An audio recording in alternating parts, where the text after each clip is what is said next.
मसूरी के केम्प्टी गांव में बाहरी युवकों द्वारा युवती को जबरन ले जाने के प्रयास ने दहशत फैला दी है। विरोध करने पर बदमाशों ने पिस्टल से 5 राउंड हवाई फायरिंग भी कर दी, जिससे गांव में अफरा तफरी मच गई।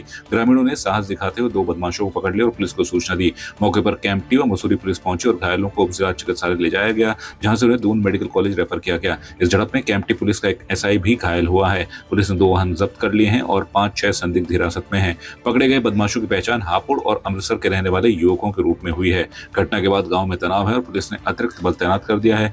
पुलिस गिरोह की जांच कर रही है और जल्द बड़े खुलासे की संभावना है। आज ये करीब 9:30-10 बजे हमें पता लगा कि एमटी में कहीं 2 लोग आए थे, उनके साथ मारपीट हुई थी। एक जो मरीज़ था जो यहाँ के रहने वाले पंजाब के, वो तो अभी 1 बजे आए हैं और एक 9:30 बजे आए थे। ये यूपी के रहने वाले थे और मारपीट के साथ आए थे। इनको पुलिस वाले हमारे पास लेके आए थे साथ में और इनका यहाँ पे इलाज चला है। अभी भी हमने ऑब्जर्वेशन में रखा है इनको। अगर ज़रूरत पड़ेगी तो हम आगे भी देखेंगे, अगर हड्डी के लिए एक्सरे के लिए देखना है।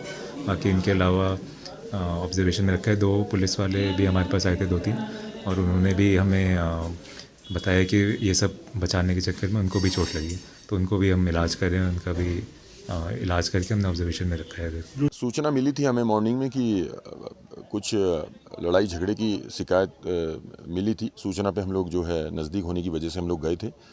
तो एक घायल को पूर्व में ही यहाँ पर लंडौर हॉस्पिटल मसूरी में ले आए थे और एक जो दूसरा व्यक्ति था उसको जो है हम लोग जो है लेके आए हैं और यहाँ पर इलाज उसका चल रहा है। कुछ पुलिस वाले भी घायल हुए? हाँ, वहाँ पर कुछ धक्का मुक्की में कुछ पुलिस वालों के भी जो है चोट लगी है। उनका भी यहाँ पर जो है इलाज जो है चल रहा है। ये जो लोग हैं पुलिस की कस्टडी में आ गए हैं सर? हाँ बिल्कुल, फ़िलहाल जो भी 2 घायल थे उनको यहाँ पे ले आए हैं। उनका डॉक्टर लोग जो है ट्रीटमेंट कर रहे हैं और बाद ट्रीटमेंट के जो है जो भी पूछताछ होगी उसमें जो भी निष्कर्ष निकलेगा वो आगे बताया जाएगा। देखो, जैसे हमें सूचना मिली किसी फ़ोन के माध्यम से कि जो है सेंजी गांव में जो है 4-5 हरियाणा के लोग आ रखे हैं और उन्होंने जो है फायरिंग कर दी है। जैसे वहाँ पर पब्लिक इकट्ठी हुई तो वहाँ तो पता भी नहीं चल रहा था क्या है क्या मामला है, लेकिन जब फायरिंग की आवाज़ लोगों ने सुनी तो सब लोग इकट्ठे हुए। वहाँ पर गए लोग, जैसे वहाँ गए तो उन्होंने धमकी दी कि अगर कोई आगे आएगा तो हम गोली मार देंगे। इस तरह की इन्होंने हरकत की। फिर वहाँ लोकल लोगों ने बड़े मुश्किल से एक लड़की को एक गाँव से उठा के ले आते हैं। फिर बड़े मुश्किल से गांव वालों ने उनसे जो है लड़की को जो है छीन लिया और गांव को भेज दिया है। लेकिन इसके बाद ये ऊपर जंगल की तरफ गए और जब केम्प्टी पुलिस और हमारी मसूरी की पुलिस जैसे वहाँ आए, उन्होंने जो है इनको अपने कब्जे में ले लिया है। और पब्लिक वहाँ बहुत ज़्यादा आक्रोश है, बहुत गुस्सा है कि क्योंकि गांव में ऐसा कभी माहौल नहीं होता है जो ये हरियाणा के लोग यहाँ आते हैं। मैं तो पब्लिक से भी कहना चाहता हूँ जो बाहर के लोग यहाँ पे लीज भी लेते हैं और अपने ज़मीन देते हैं, इन लोगों को नहीं देनी चाहिए। कभी भी कुछ बड़ा हादसा यहाँ करके जाएंगे।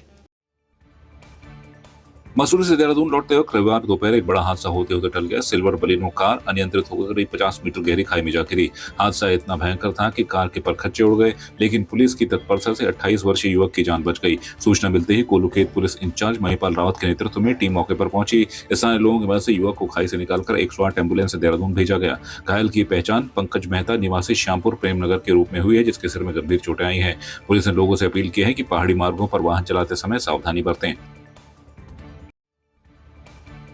कैलाश मानसरोवर यात्रा पर गया 5वां दल रविवार को चौकोड़ी स्थित पर्यटक आवास गृह पहुंचा, जहां कुमाऊनी परंपराओं के साथ यात्रियों का भव्य स्वागत किया गया।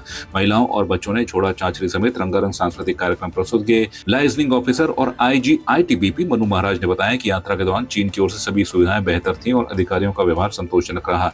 यात्रियों ने भी सरकार और केएनबीएन की व्यवस्थाओं की सराहना की। उन्होंने कहा कि कोविड के कारण 5 साल बाद यह यात्रा दोबारा शुरू होना उत्साहजनक है। इस वर्ष कुल 5 दलों में 237 यात्रियों ने कैलाश मानसरोवर की यात्रा पूरी की। थोड़ा सा अफसोस हुआ, पहले चूंकि 2018 में भी मैं एलो रहा हूँ, इसी रूट से गया था, लिपो लेक रूट से, तो उसमें 18 दल होते थे और एक बैच में 60 यात्री होते थे। इस बार 5 साल के बाद ये यात्रा शुरू हुआ है और सिर्फ 48 यात्री जा रहे हैं। एक यात्री अनफिट है तो 47 ही गए हमारी बैच में। तो बट यात्रा देखा जाए तो चाइना में बहुत सुविधाएं बढ़ी हैं। उनका जो पहले टॉयलेट इशूज़ था, लाइट इशूज़ था, वाटर इशूज़ था, बहुत सारे रिजॉल्व हुए हैं। बहुत अच्छी यात्रा उनकी तरफ से, बहुत बढ़िया कोऑपरेशन और कहेंगे तो बहुत अच्छा रहा उनकी तरफ से।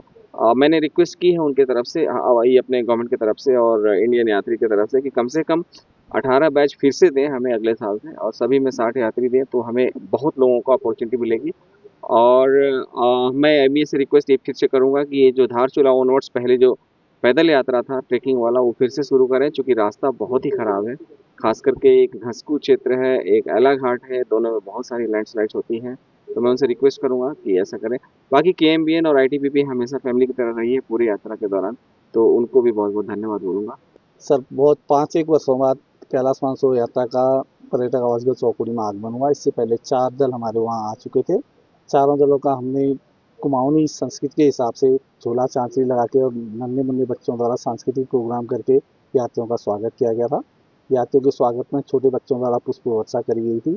कल हमारे पास अंतिम दल 5वां दल, क्योंकि इस साल हमारे 5 ही दल बने हुए थे, 5वां दल आ चुका था। उनका भी नन्हे मुन्ने बच्चों द्वारा फूल माला चढ़ाकर स्वागत किया गया और उनके द्वारा छोटे बच्चों द्वारा सांस्कृतिक प्रोग्राम दिखाए गए और चौकुड़ी की मातृशक्ति द्वारा अपना कुमाऊनी परिधानों में चांचरी दिखाई गई और आज वह दल यहाँ से दर्शन करके जागेश्वर होते हुए अल्मोड़ा को जा चुका है। बहुत ही अच्छा और सुखद अनुभव है। बहुत सारी सुविधाएं बढ़ी हैं हम लोगों के प्रशासन की तरफ से, खासकर केएमबीएन की तरफ से बहुत हम लोगों को सहयोग मिला और आईटीबीपी इंडिया में और बाकी आर्मी की तरफ से, एसएसबी की तरफ से इंडिया के पार्ट में और चाइनीज़ के पार्ट में भी हम लोगों को जो चाइनीज़ ऑफिशियल्स हैं उन्होंने बहुत अच्छा ट्रीटमेंट दिया और बहुत अच्छा व्यवहार था और उनकी सुविधाएं भी बहुत उच्च दर्जे की थी। मैं अहमदाबाद गुजरात से आई हूँ। मैं अपने भाई के साथ आई हूँ। मेरी पहली बार की यात्रा है। बहुत अच्छा एक्सपीरियंस रहा, बहुत अच्छे दर्शन हुए हैं।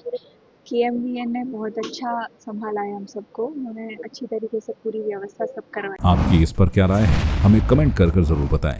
इसके साथ ही आप हमारे YouTube चैनल को सब्सक्राइब कीजिए। आप हमें Facebook, Instagram, Twitter पर फॉलो भी कर सकते हैं और संवाद 365 के साथ एक क्लिक में जुड़ने के लिए डाउनलोड कीजिए संवाद 365 ऐप।